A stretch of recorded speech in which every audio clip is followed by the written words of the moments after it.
എല്ലാവരും അഭിമന്യുവിൻ്റെ വീരകഥകളാണ് പറയുന്നത്. പക്ഷേ ഞാൻ പറയാൻ പോകുന്നത് മറ്റൊന്നാണ്.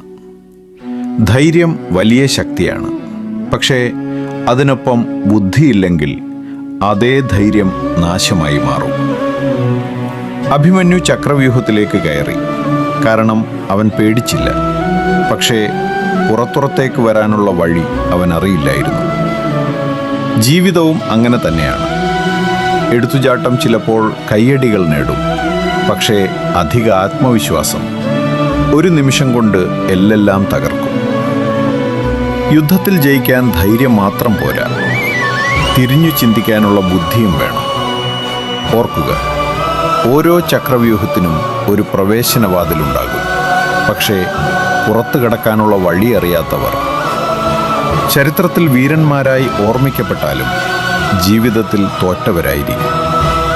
അതിനാൽ ധൈര്യത്തിന് മുമ്പ് ചിന്തിക്കൂ. കാരണം എടുത്തുചാട്ടങ്ങൾ എല്ലായ്പ്പോഴും വിജയത്തിലേക്കല്ല പോകുന്നത്.